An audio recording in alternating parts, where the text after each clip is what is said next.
నమస్కారం. కేనే న్యూస్ కి స్వాగతం. బీఆర్ఎస్ అధినేత కేసీఆర్ ను మళ్లీ ముఖ్యమంత్రిగా చూడడమే తమ లక్ష్యమని మాజీ ఎమ్మెల్యే గంప గోధన్ అన్నారు. అదే బీఆర్ఎస్ నాయకుల ధ్యేయమని స్పష్టం చేశారు. చిన్న చిన్న ఎదురు దెబ్బలను పట్టించుకోకుండా జాగ్రత్తగా ముందుకు సాగాలని కార్యకర్తకు పిలుపునిచ్చారు. రాష్ట్ర పార్టీ బెదిరించిన టీఆర్ఎస్ డేట్లను కామారెడ్డి మాజీ ఎమ్మెల్యే గంప గోధన్ సోమవారం ఆవిష్కరించారు. తన నివాసంలో పార్టీ నాయకుల సమక్షంలో డైరీని ఆవిష్కరించిన ఆయన మాట్లాడారు. తెలంగాణ రాష్ట్రం ఏర్పడిన తర్వాత 10 ఏళ్ల పాటు కేసీఆర్ పాలనలో జరిగిన అభివృద్ధి సంక్షేమం చరిత్రలో చెరగని ముద్రగా నిలిచిందన్నారు. ఆ ప్రగతి సంతకాన్ని ఎవరూ తుడిచిపెట్టలేరన్నారు. గత 2 సంవత్సరాలుగా కాంగ్రెస్ ప్రభుత్వ దుష్పరిపాలనకు వ్యతిరేకంగా బీఆర్ఎస్ కార్యకర్తలు, నాయకులు, ప్రజలు పోరాట స్ఫూర్తితో ముందుకు సాగుతున్నారని కొనియాడారు. త్వరలో జరగబోయే మున్సిపల్ ఎన్నికల్లో టీఆర్ఎస్ కు ఓటు వేసి భారీ మెజార్టీతో గెలిపించాలని ఓటర్లకు విజ్ఞప్తి చేశారు.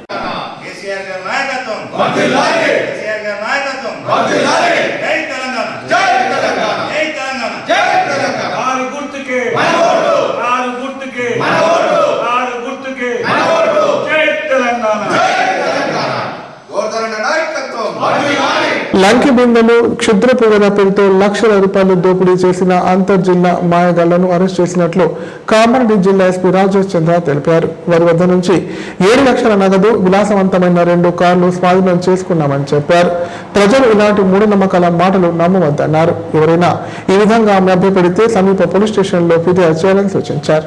కామారెడ్డి జిల్లా పోలీస్ కార్యాలయంలో ఎస్పీ రాజేష్ చంద్ర మీడియా సమావేశం నిర్వహించారు. సందర్భంగా ఎస్పీ మాట్లాడుతూ, ఒక వ్యక్తి వాస్తు, క్షుద్ర పూజలు, అతీంద్రియ శక్తులు ఉన్నాయని నటిస్తూ ఇంట్లో లంకె బిందెలు ఉన్నాయని, అవి తీయకపోతే కుటుంబంలో మరణం సంభవిస్తుందని భయపెట్టి పూజల పేరుతో బెదిరించి 8,20,000 రూపాయలు తీసుకుని మోసం చేశారని, డబ్బులు తీసుకున్న తర్వాత నింపులు ఫోన్లకు స్పందించడం లేదని నిజామాబాద్ జిల్లా దర్పల్లి మండలానికి చెందిన దుమ్మిళ్ల బీరవ ఫిర్యాదు చేశారని చెప్పారు. పోలీస్ స్టేషన్లో కేసు నమోదు చేసి విచారణ ప్రారంభించడం జరిగిందన్నారు. ఫిర్యాదుదారులు ఇచ్చిన సమాచారం మేరకు సాంకేతిక పరిజ్ఞానం ఉపయోగించి సిరిసిల్ల జిల్లా వేములవాడ మండలానికి చెందిన కడమంచి నర్సింహులు అలియాస్ నర్సారెడ్డితో పాటు మరో 2 వ్యక్తులు కలిసి అమాయక ప్రజలను మూఢనమ్మకాల ద్వారా బాధలు తొలుతాయని నమ్మించి బంగారు నిధులు తీసి దానికి లక్షల నగదు, ఆన్లైన్ ద్వారా డబ్బులు లాగుతున్నారని నిర్ధారణకు రావడం జరిగిందన్నారు. వీరు గత అక్టోబర్ నెలలో భిక్షాటన పేరుతో చిన్న మల్లడి గ్రామానికి వెళ్లి అక్కడ లాస్ అనే యువతి కుటుంబంలో ఆరోగ్య సమస్యలు ఉన్నట్లు ముందుగా తెలుసుకొని ఆమె సోదరుడు సురేష్ కు కిడ్నీ వ్యాధి, తల్లి కూడా అనారోగ్య సమస్యలు ఉన్నట్లు వారికి ముందుగానే చెప్పి నమ్మకం సంపాదించాడు. అనంతరం వారి ఇంట్లో లంకి బిందెలు ఉన్నాయని, వాటి కారణంగా అనారోగ్యాలు వస్తున్నాయని, అవి తీయకపోతే కుటుంబంలో ఎవరో ఒకరు చనిపోతారని భయపెట్టారు. పూజలకు 14 లక్షల వరకు ఖర్చు అవుతుందని చెప్పి 2,93,000 రూపాయలు తీసుకున్నారన్నారు. ఎవరైనా భయభ్రాంతులకు గురి చేస్తే స్థానిక పోలీస్ స్టేషన్లో ఫిర్యాదు చేయాలని లేదా డైల్ 100కి సమాచారం ఇవ్వాలని కోరారు. జిల్లాలో ఇలాంటి మోసాలకు పాల్పడుతున్న వారిపై కఠిన చర్యలు తీసుకుంటామని ఎస్పీ పేర్కొన్నారు.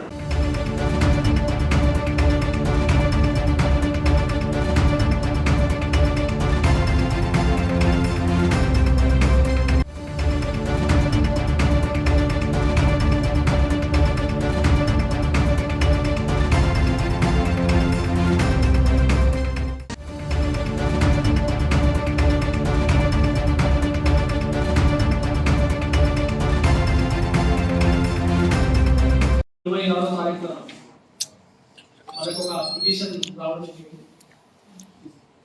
ఆ పిటిషన్ లో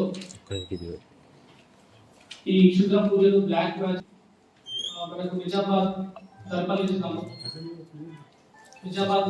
దర్పల్లి కేసు జరిగింది. మనం కేసు రిజిస్టర్ చేసుకొని ఆ డీటెయిల్స్ తోటి, వాళ్ళు చేసిన ఫోన్ పే డీటెయిల్స్ తోటి అక్యూజ్ ఐడెంటిఫై చేయడం జరిగింది అండ్ పట్టుకోవడం జరిగింది.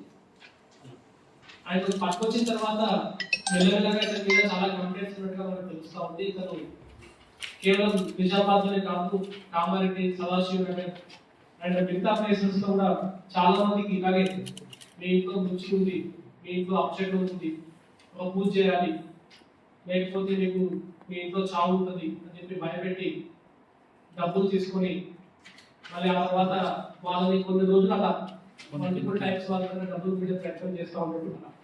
సో ఇతనికి తోడు ఇంకా మిగతా 2 సభ్యులు కూడా ఇంకా అప్స్కాలింగ్ వాళ్ళు కూడా త్వరలో పట్టుకుంటాము. ఇతని వద్ద నుంచి సుమారు 7 లక్షల రూపాయలు అండ్ 2 వెహికల్స్ కూడా సీజ్ చేయడం జరిగింది. ఒక మొబైల్ ఫోన్ కూడా సీజ్ చేయడం జరిగింది.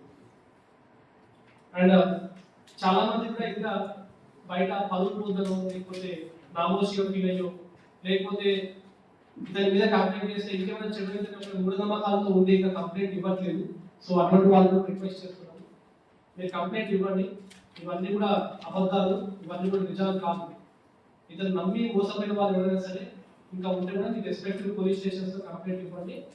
తద్వారా ఇతని మీద యాక్షన్ తీసుకునే అవకాశం ఉంటుంది. మీకు కూడా అమౌంట్ కూడా రికవరీ చేసే ఇచ్చే అవకాశం ఉంటుంది. కాబట్టి పబ్లిక్ రిక్వెస్ట్ చేస్తున్నాను, ఇన్ఫర్మేషన్ వచ్చిన వెంటనే ఇమీడియట్ గా దాన్ని మీద నిఘా పెట్టి దాన్ని పట్టుకొని ఆల్మోస్ట్ గా 2-3 days ఇతని మీద ఫోకస్ ఇచ్చి పట్టుకోవడం జరిగింది. ఈ మంచి వర్క్ లో CCS teams and town inspector teams కూడా చాలా ఉత్సాహంగా పనిచేస్తున్నారు. వాళ్ళకు కూడా నా తరఫున ధన్యవాదాలు. అండ్ ఇతను సిరిసిల్ల వేములవాడ ఏరియాకి చెందిన వాళ్ళు, అక్కడ కూడా చాలా కేసులు మనకు తెలుస్తూ ఉంది. వాళ్ళు కూడా ఆ సంబంధిత పోలీస్ స్టేషన్ కంప్లైంట్ ఇస్తే వాళ్ళకు కూడా కేసు రిజిస్టర్ చేసుకుని వాళ్ళకు కూడా న్యాయపడే అవకాశం ఉంది. వీళ్ళు అక్కడ ఏరియాలో చాలా మంది ఇదే వృత్తిలో ఉన్నట్టుగా తెలుస్తూ ఉంది. వీళ్ళందరూ కూడా ఇల్లులకు పోయి వాళ్ళని చూసి వాళ్ళని అబ్జర్వేషన్ చేసి కొన్ని విషయాలు మీ ఇంట్లో ఇది ఉంది అది ఉంది అని చెప్పేసి మాయమండలు చెప్పి వాళ్ళని తప్పించారు. అయితే ఇతను చెప్పిన వివరాల ప్రకారం అయితే ఈ వృత్తిలో చాలా మంది తిరుగుతున్నట్టుగా తెలుస్తూ ఉంది ఆ ఏరియా నుంచి.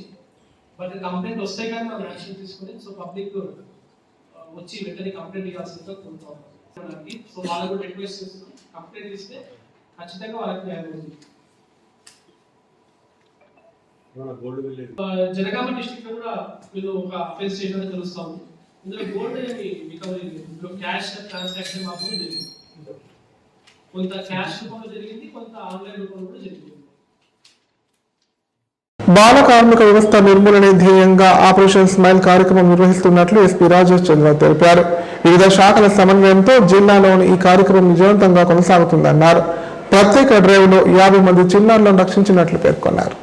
బాల కార్మిక వ్యవస్థను నిర్మూలించడమే లక్ష్యంగా కామారెడ్డి జిల్లా వ్యాప్తంగా గత నెల 1 నుంచి 31 వరకు చేపట్టిన ఆపరేషన్ స్మైల్ విజయవంతంగా పూర్తయిందని ఎస్పీ రాజేష్ చంద్ర తెలిపారు. 2 రోజుల పాటు పరిశ్రమలు, హోటళ్లు, ఇటుక బట్టీలు, వ్యాపార సముదాయాలు, మెకానిక్ షాపులు, నిర్మాణ రంగం తదితర ప్రాంతాల్లో జరిపిన తనిఖీల్లో 50 మంది 18 లోపు పిల్లలు గుర్తించామని పేర్కొన్నారు. ఇందులో 46 మంది బాలురు, 4 బాలికలు ఉన్నారని చెప్పారు. దీనిలో 14 మంది చిన్నారులు బయటి రాష్ట్రాలకు చెందిన వారు ఉన్నారని పేర్కొన్నారు. బాల కార్మికులను పనిలో పెట్టుకున్నందుకు 21 మందిపై కేసులు నమోదు చేశామని తెలిపారు. ఎక్కడైనా బాల కార్మికులు కనిపిస్తే టోల్ ఫ్రీ నంబర్ 1098 కు గానీ డయల్ 100 గానీ సమాచారం ఇవ్వాలని కోరారు.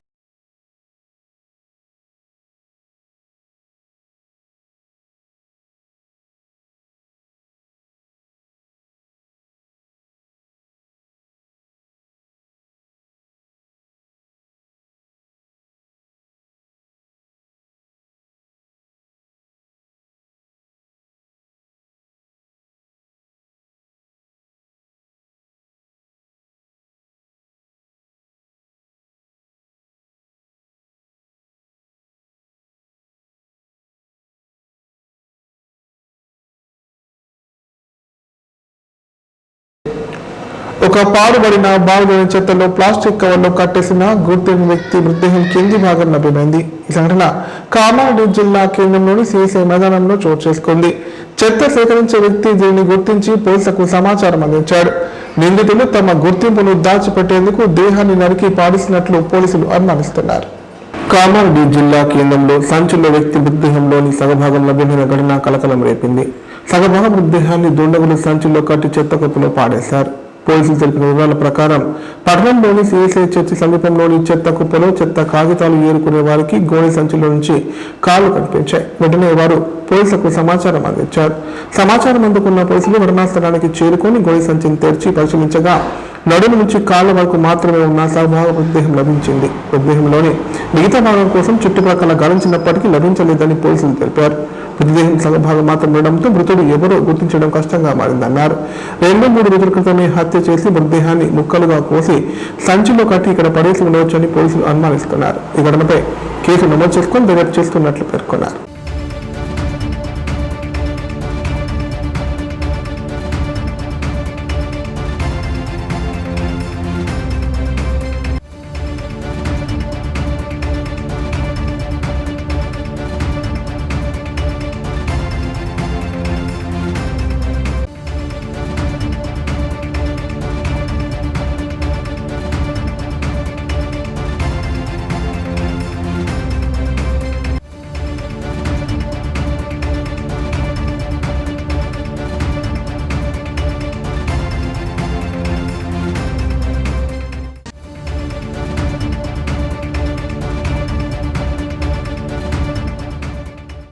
ఇప్పుడు ప్రకటనలు.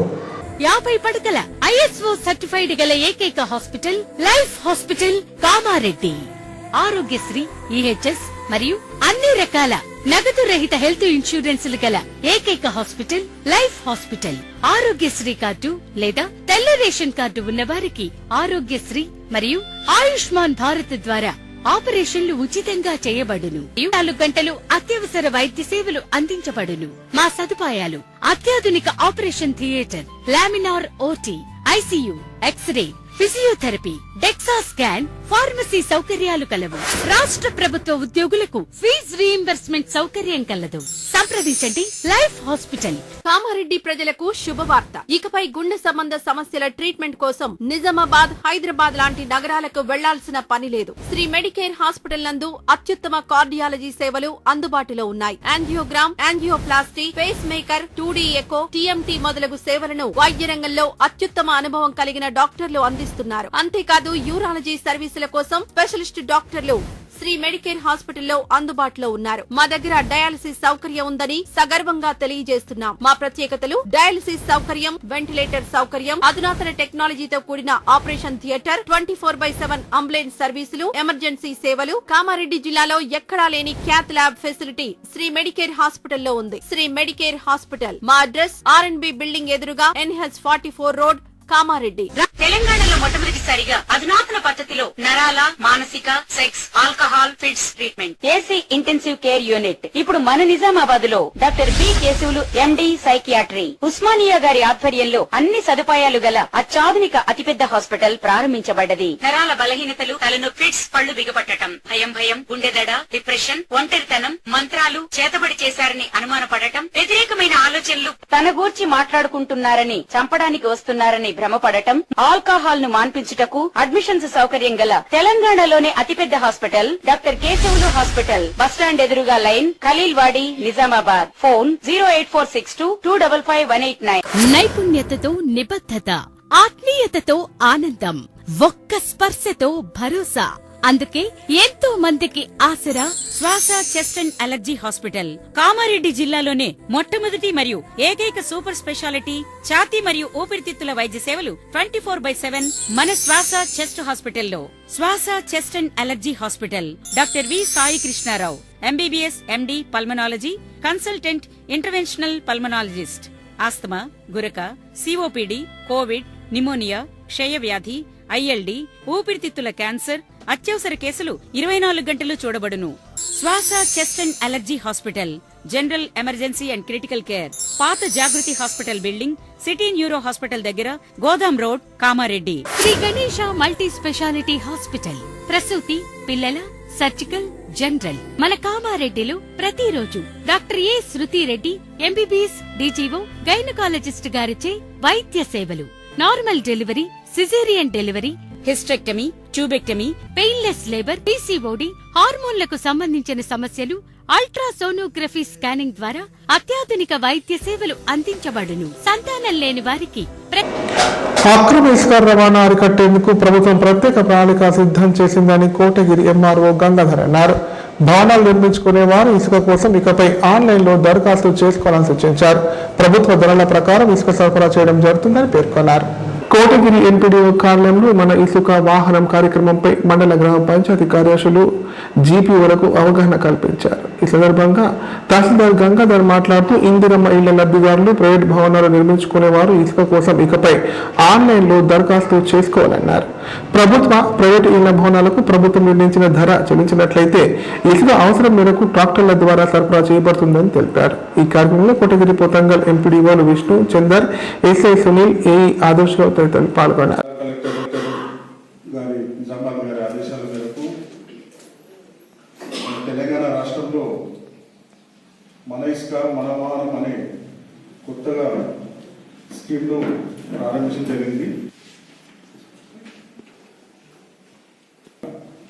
ఈరోజు నిజామాబాద్ జిల్లాలో ఉన్న అన్ని మండల కార్యాలయాలు మరియు డివిజన్ స్థాయిలో కూడా ఒక అవగాహన కార్యక్రమం ఏర్పరచాలనే ఉద్దేశంతో సంయుక్తంగా విలేజ్ లెవెల్ ఆఫీసర్స్ ఎవరైతే గ్రామ పరిపాలన అధికారి మరియు పంచాయత్ సెక్రటరీ ఉన్నారో ఈ యొక్క కొత్త విధానం ఏదైతే రాష్ట్ర ప్రభుత్వం ప్రవేశపెట్టింది దాని మీద చర్చించడానికి ఈరోజు సమావేశం ఏర్పరిచినాం. ఈ సమావేశానికి ఇక్కడ కోటగిరి మండల సంబంధించిన ఎంపీడీఓ విష్ణు సార్ గారికి మరియు కొత్తగల్ ఎంపీడీఓ చంద్ర సార్ గారికి మరియు మరి ఈరోజు ఈ యొక్క కార్యక్రమంలో మనకు ఇసుక అనేది నిత్యావసర వస్తువు.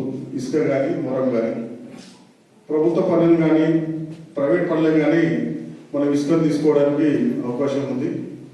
గతంలో చూసినట్లయితే మనకు ఇసుక పర్మిషన్ ఇవ్వడానికి గ్రామ స్థాయిలో పంచాయత్ సెక్రటరీ యొక్క ధృవీకరణ అనుసరించి ఇంద్రమ్మ ఇల్లు కానీ ప్రైవేట్ అయితే వివిధ శాఖల నుంచి ఉన్న డిపార్ట్మెంట్ నుంచి కానీ రిక్వెషన్ తీసుకొని మనం ఇసుకను సరఫరా చేసేవాళ్ళం.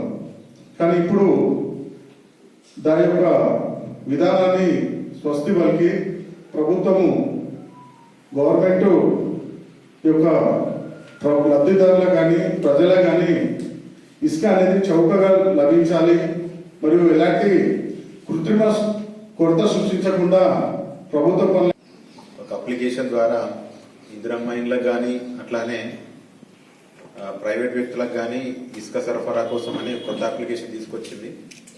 సో దానికి సంబంధించి ఈరోజు మీటింగ్ ఆర్గనైజ్ చేస్తున్న కోటగిరి మరియు పోతంగల్ మండల ఎంఆర్ఓ గారికి అట్లానే కోటగిరి ఎంపీ విషయం ఇప్పటివరకు ఆఫ్లైన్లో మనకు ప్రింటెడ్గా కాకుండా రిటర్న్గా ఇచ్చిన వేబిల్స్ మాత్రమే ఉండేవి.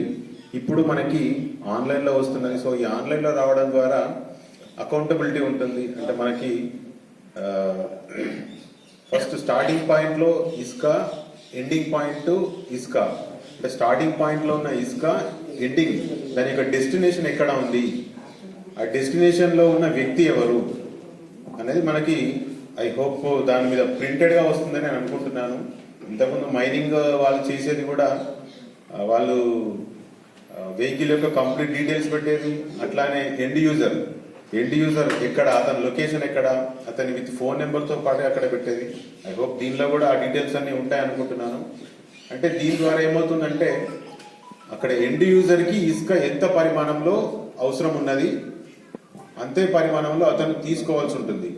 అంటే లేటెస్ట్ ఇప్పుడు ఇందిరమ్మ ఇళ్ళకి ఒక రేటు మనకి ఫిక్స్ చేశారు 600+ అని, ప్రైవేట్ ఇళ్ళకి 1100+ అని ఫిక్స్ చేశారు. సో ఇందిరమ్మ ఇళ్ళకి లెస్ కాస్ట్తో వస్తుంది కాబట్టి ఆ లెస్ కాస్ట్తో వచ్చిన ఇసుకని వేరే దానికి అంటే ప్రైవేట్ పర్పస్గా వాడకుండా దీనిలో అవకాశం ఉంటుంది. ఎట్లా అంటే పంచాయత్ సెక్రటరీలకు వాళ్ళ లాగిన్ అధికారంపై వ్యామోహం మనుషుల్లోని మానవత్వాన్ని చంపేయడమే కాదు, కన్న కూతురిని బలి తీసుకునేలా ప్రేరేపించిన కిరాతక ఘటన నిజామాబాద్ జిల్లాలో వెలుగు చూసింది. కేవలం సర్పంచ్ పదవికి అనర్హుడు కాకూడదనే స్వార్థంతో ఓ తండ్రి పక్కా స్కెచ్ తో తన కూతురిని ప్రాణాలతో కాలువలో తోసేసి హత్య చేశాడు. ఈ దారుణ సంఘటన ఇప్పుడు సమాజాన్ని నిర్వేదపరుస్తోంది. ఎన్నికల్లో పోటీ చేయడం కోసం కన్న కూతురిని హత్య చేసిన ఘటన నిజామాబాద్ జిల్లాలో చోటు చేసుకుంది. మృతురాలు మహారాష్ట్రలోని ముఖేర్ తాలూకా కేరూరుకు చెందిన ప్రాచీగా పోలీసులు గుర్తించారు. మహారాష్ట్రలో త్వరలో జరగనున్న పంచాయతీ ఎన్నికల్లో ప్రాచీ తండ్రి పాండురంగా పోటీ చేసేందుకు సిద్ధమయ్యాడు. అతనికి 3 పిల్లలు ఉన్నారు. 3 ఉంటే పోటీకి అనర్హుడని అవుతానని భావించి ప్రస్తుత సర్పంచ్ గణేష్ తో కలిసి పెద్ద కుమార్తె ప్రాచీని నిజామాబాద్ జిల్లాలోని ఏఆర్పి నిజాం సాగర్ కెనాల్లో తోసేసి చంపేశారు. పోలీసులు కేసును ఛేదించి నిందితులను అరెస్ట్ చేశారు. కెనాల్లో లభ్యమైన గుర్తైన మృతదేహం కేసును ఛేదించేందుకు పోలీసులు సాంకేతిక పరిజ్ఞానాన్ని వినియోగించారు. ఘటనా స్థలంలో నిందితుల మొబైల్ సిగ్నల్, సరిహద్దు ప్రాంతాల్లో సీసీ ఫుటేజ్ను ఆధారంగా పోలీసులు నిందితులను గుర్తించారు. లోతైన విచారణలో పాండురంగ తన నేరాన్ని అంగీకరించాడు. కేవలం రాజకీయ పదవి కోసం కన్న కూతురిని అంతం చేయడం అనే ఈ క్రూరమైన చర్య పోలీసులను సైతం విస్మయానికి గురి చేసింది. అందరికీ నమస్కారం. ఇవాళ బోధన్ డివిజన్ పోలీసులు, ముఖ్యంగా బోధన్ రూరల్ పోలీసులు 29వ తారీఖున దొరికిన అనుమానాస్పద స్థితిలో దొరికిన ఒక 6 ఏళ్ల పాప, మృతి చెందిన పాప యొక్క కేసుని ఛేదించడం జరిగింది. విషయానికి వస్తే 29 జనవరి మనకి ఏఆర్పి క్యాంప్ దగ్గర DU46/8 నిజాం సాగర్ కాలువలో ఒక 6 ఏళ్ల పాప మృతదేహం కనపడింది. అనుమానాస్పద పరిస్థితుల్లో అమ్మాయి చనిపోయి ఉండడం, దాని మీద మనకి ఇన్ఫర్మేషన్ వస్తే ఇమీడియట్గా అంటే చిన్న ఏసీపీ గారు తర్వాత సిఐ అండ్ ఎస్ఐలు సీన్కి వెళ్ళడం జరిగింది. అనుమానాస్పద మృతిగా దాన్ని భావించి అది ఎట్లా చనిపోయింది, అది కారణం ఏంటి అనే దాంట్లో ఇన్వెస్టిగేషన్కి ఒక 3 టీంలు అరేంజ్ చేయడం జరిగింది. అరేంజ్ చేసుకుని 3 టీంల ద్వారా ఈ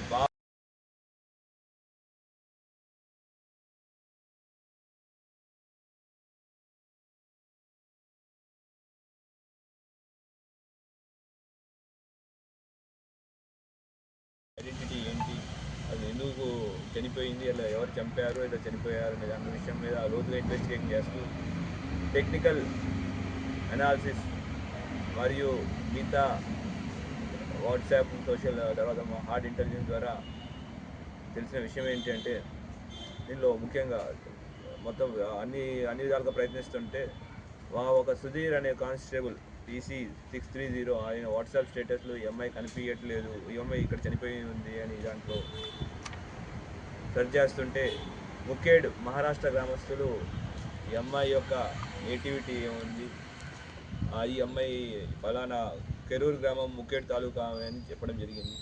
దానిలో లోతుగా విచారణలోకి వెళ్తే తెలిసిన విషయం ఏంటంటే వీళ్ళ తండ్రి కొండమంగళే పాండురంగన్ అతను ముగ్గురు పిల్లల తండ్రి. అతను ఆ గ్రామంలో కొరూరు గ్రామంలో విరాట్ అనే సెలూన్ నడుపుతూ ఉండేవాడు. అదే సెలూన్కి గణేష్ షిండే అని ప్రస్తుతం సర్పంచ్ ఆయన రెగ్యులర్గా వస్తుండేవాడు. వీళ్ళ డిస్కషన్లో ఏంటి అంటే ఒక 6 నెలల్లో మహారాష్ట్రలో గ్రామ పంచాయతీ ఎలక్షన్స్ ఉన్నాయి, కానీ ఎలక్షన్స్లో పోటీ పడాలి అంటే 2 పిల్లలే ఉండాలి అనే ఒక నియమం ఉంది. అయితే ఈ పాండురంగన్ అతనికి 3 పిల్లలు ఉన్నారు, ఎట్లయినా ఒక పిల్లల్ని తగ్గించుకుంటే వాళ్ళు పోటీ పడే అవకాశం ఉందనే దాంట్లో ముందటి నుంచి చాలా ప్రయత్నాలు చేశారు. ఫస్ట్ వేరే వాళ్ళకి దత్తత ఇవ్వడానికి ట్రై చేశారు, వేరే వాళ్ళ దగ్గర పెంచడానికి కూడా బాగా ప్రయత్నం చేశారు. పూణే కార్పొరేషన్ ఆఫీస్ కూడా వెళ్ళి ప్రయత్నం చేశారు. అయితే వాళ్ళు ఏవి ఫలించబోయేసరికి ఎట్లయినా గెలవాలంటే 2 పిల్లలే ఉండాలని నియమాన్ని దృష్టిలో పెట్టుకొని ఈ పాండురంగన్ అనే అతను గణేష్ షిండే యొక్క ప్రోత్సాహంతో తన యొక్క బైక్ MH26BY7495 అనే బైక్లో తన పెద్ద కూతురైన ప్రాచీని ఇక్కడ తీసుకురావడం జరిగింది. తీసుకొచ్చి నిజామాబాద్ తీసుకొచ్చి ఇక్కడ దుబ్బదండ నుంచి అమ్మం వెళ్ళే దారిలో పాపని నిజాం సాగర్ కెనాల్లో తోసేసి వెళ్ళిపోవడం జరిగింది. వెళ్ళిపోయి ఇన్ని రోజులు దాక్కున్నాడు. మనకి ఇన్ఫర్మేషన్ మీద ఇవాళ అతను పట్టుకోవడం జరిగింది. ఇంత మొత్తం ఆపరేషన్ని దగ్గరుండి సూపర్వైజ్ చేస్తూ లీడ్ చేసిన ఏసీపీ గారికి, తర్వాత inspector CI Bodhan rural inspector Vijay గారికి, ఎస్ఐలు Edapalli SI Rama and Angel SI చంద్రమోహన్కి మరియు మొదటి టీం అందరికీ కష్టపడి ఈ కేసు ఛేదించారు. వీళ్ళందరికీ మనస్ఫూర్తిగా అభినందనలు తెలుపుతున్నాను. అట్లానే మీడియా మిత్రుల ద్వారా అందరికీ విజ్ఞప్తి, ఎవరో చెప్పారు లేదంటే క్రిమినల్ యాక్టివిటీస్ ద్వారా ఎటువంటి పదవిని పొందలేరు, ఒకవేళ ఎటువంటి యాక్టివిటీస్ చేస్తే గ్యారంటీ కటకటాలు పాలవుతారు. Thank you. వార్తలు ఇంతటితో సమాప్తం. తిరిగి ప్రసారమయ్యే వార్తలు మళ్ళీ కలుద్దాం. అంతా సెలవు. నమస్కారం. చూస్తూనే ఉండండి K9.